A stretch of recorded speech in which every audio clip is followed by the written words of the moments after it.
Mark Levin, it's always a pleasure. Thank you so much for this interview. It's my pleasure, Libby. We love our channel I-14 here, I can't tell you. So let's start with the deep state. Do you see any similarities between the deep state in Israel and the U.S.? The deep state, you know, it's such a passive phrase, isn't it, to explain your phony Supreme Court. Your Supreme Court reminds me of the old Soviet Politburo. They appoint themselves, they talk loudly with righteous indignation, they pretend they're actually doing something legal. They wrap themselves in black robes and claim to be doing justice. And they've decided to seize power, and this has been going on now, as you know, since the 1990s, from the people. The people of Israel do not live in a democracy anymore. They live in a judicial tyranny. It is that simple. We've never seen anything like this in Western civilization. In fact, there is nothing like this in Western civilization. Your court is worse than any court that I've ever known because it pretends to be promoting democracy. It pretends to be using judicial review as we do in the United States and other countries. It is not. It is a tyranny, and Israel has the most aggressive, iron-fisted judicial tyranny really on the planet. Could the Trump administration refuse to work with the Shin Bet chief, Ronen Bar, if the court forces the Israeli government to keep him? If I were the head of our FBI, I'd want nothing to do with the guy. First of all, he's a complete failure. The greatest attack on the state of Israel with the greatest consequences, certainly in modern times, somehow this guy missed it. Well, how the hell do you have the equivalent of an FBI director, a domestic security guy? Oops, I missed it. Oops, I didn't tell the prime minister about it. And then you have your Politburo that pretends to be a Supreme Court that says it's anti-democratic if the prime minister of the state of Israel decides to remove this incompetent buffoon. So we on the Supreme Court decide that for now we're going to stay it because we don't want the prime minister to have all this power where he can decide who actually reports to him. He should resign because he is a disgrace. He will go down in history as a disgrace. And I can't speak for our government, but if I were our FBI director, I'd want absolutely nothing to do with him. Why? Because he's a complete screw-up. That's why. If the court were to place Prime Minister Netanyahu in a state of incapacity, is there a possibility that the Trump administration would not recognize the change of government in Israel? So if the Supreme Court does that, I can tell you on my platforms, and I won't be alone, there's going to be massive condemnation, a complete humiliation of the state of Israel by this court. This court is defying the whole reason that Israel was founded in the first place.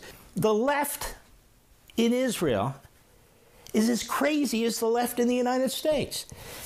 They would rather the left in Israel weaken the state of Israel against its real enemies if they can take out the prime minister and appoint their own. That's how sick this is. Benjamin Netanyahu, in free countries, is considered heroic.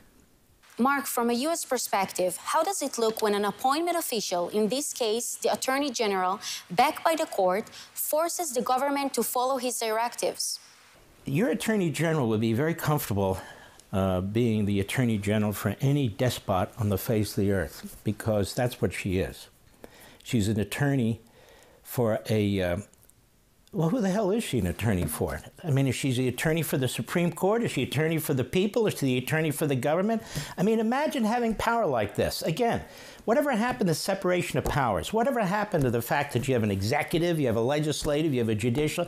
What is happening to our beloved Israel? What's happening is it's unraveling from a representative democracy to a centralized tyranny.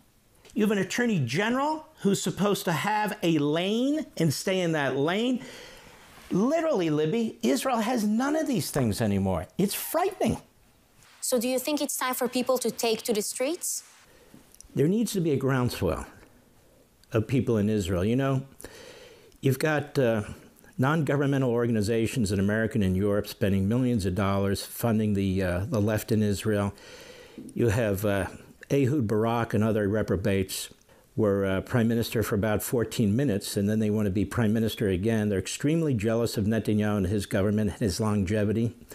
I don't see as many people in the streets for the good guys as I see for the bad guys. The people need to start speaking out. They need to start showing up. They need to start making demands of their own, just like the kooks on the left.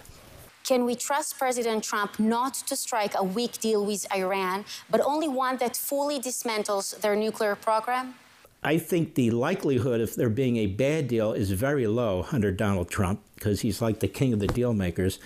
And we're not dealing with Biden, you know, who's bouncing into padded walls and all the rest of it. Donald Trump's going to take a very close look at this thing.